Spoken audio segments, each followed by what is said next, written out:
আসসালামু আলাইকুম প্রিয় শিক্ষার্থীরা, আজকে আমি আপনাদের সামনে আলোচনা করব HSC finance and banking first paper Mymensingh board 2025 সালে আমাদের একটা এমসিকিউ নিয়ে আমরা কথা বলবো। এখানে আমরা দেখতে পাচ্ছি একটা উদ্দীপক দেওয়া আছে, এখান থেকে আমাদের 24 নম্বর অঙ্কটা আমাদের এমসিকিউ দেওয়া আছে।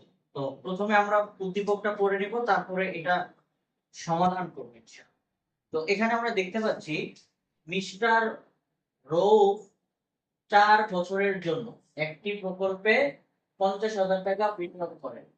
উক্ত বিনিয়োগ হতে বার্ষিক নগদ আন্তঃপ্রবাহের পরিমাণ 20,000 টাকা, 18,000 টাকা, 12,000 টাকা এবং 10,000 টাকা। এটা ছিল আমাদের উদ্দীপক। এখান থেকে এই উদ্দীপক থেকে 24 নম্বরটা আমাদের একটা অঙ্ক দিয়েছিল, আমরা সেটা এখন দেখবো অঙ্কটা কি বলেন। উক্ত প্রকল্পের পরিশোধকাল অর্থাৎ পিপিপি বের করতে হবে। এখানে ইনফরমেশন গুলো দেওয়া আছে সেই আলোকে। শিক্ষার্থী বন্ধুরা, আমরা জানি পিপিপি নির্ণয় করার সূত্রটা কি হয়, a plus NCO minus C ভাগ ডি।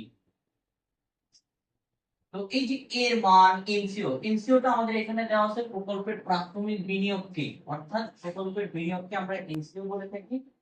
এখন এখানে আমাদের এ মানে বছর বোঝানো হচ্ছে, সি মানে একটা নির্ধারিত মান, ডি মানে একটা নির্ধারিত মান। এই ডি, সি এবং এ এই তথ্যগুলো স্পেসিফিক প্রশ্নে আমাদের দেওয়া নেই।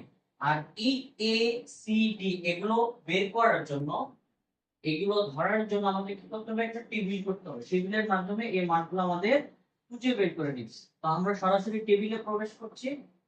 শিক্ষার্থী বন্ধুরা, আমাদের ক্লাস আপনাদের কাছে কেমন লাগছে অবশ্যই লাইক কমেন্ট শেয়ারের মাধ্যমে আপনাদের মূল্যবান মতামত আমাদেরকে জানাবেন। আমাদের প্রতিদিনের আপডেট ভিডিও পাওয়ার জন্য আমাদের ফেসবুক পেজকে ফলো দিয়ে রাখুন, ইউটিউব চ্যানেলকে সাবস্ক্রাইব করে আমাদের পাশে থাকুন। শিক্ষার্থী বন্ধুরা, আমরা টেবিলটা অঙ্কন করে নিচ্ছি।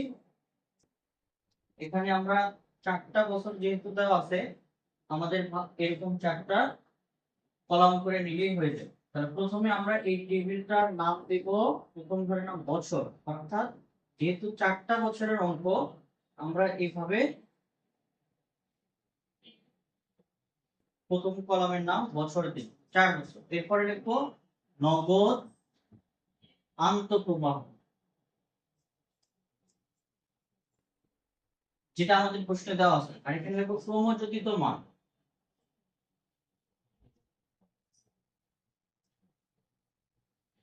ক্রমযোজিত মান। Okay fine. নগদ আন্তঃপ্রবাহ বলতে এখানে যে মানগুলো দেওয়া আছে, যে 20,000,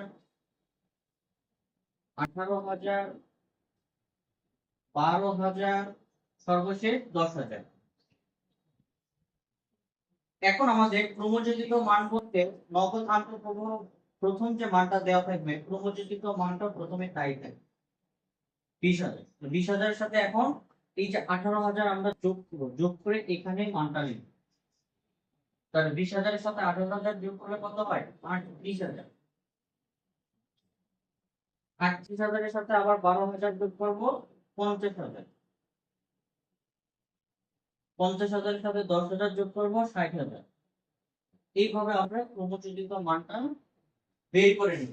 ঠিক আছে, এটা কিন্তু আমাদের অঙ্কের অংশ নয়, কিন্তু এটা ছাড়া আমরা এটা করতেই পারবো। যার জন্য এটা প্রথমে আমরা করে দেব। কেন, এই যে সি, ডি এবং এ মানটা নির্ণয় করার। তো সিটা কি, সিটা হচ্ছে বিনিয়োগের পরিমাণ যা থাকবে সেই মানটা অথবা তার ছোট কাছাকাছি মান, বড় মানটা নেওয়া যাবে না। তাহলে বিনিয়োগের পরিমাণ হচ্ছে আমাদের 50,000 টাকা। 50,000 টাকার কাছাকাছি মান বা তার চেয়ে একটু ছোট বা সেম ফিগারের তথ্যটাও সি ধরা যাবে। তো এখানে আমরা সিটা ধরছি 50,000। এই 50,000 সি যেখানে ধরবো তার বরাবর যে বছরটা দেওয়া থাকবে সেটা হবে অলওয়েজ এ।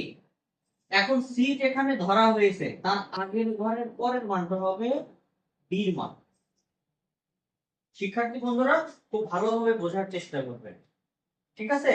আর এই যে আমরা এমসিকিউটা করাচ্ছি, আমাদের এই অধ্যায়ে রিলেটেড অনেকগুলো টিউটোরিয়াল দেওয়া আছে, ফেসবুকে ইউটিউবে দেওয়া আছে, আপনারা চাইলে ওইখানেও দেখে আসতে পারেন। তো আমরা এই যে সি ডি আর এটা পেয়ে গেলাম, এই মানটা এখন বসিয়ে দিব, তাহলেই কিন্তু আমাদের অঙ্কটা হয়ে গেল।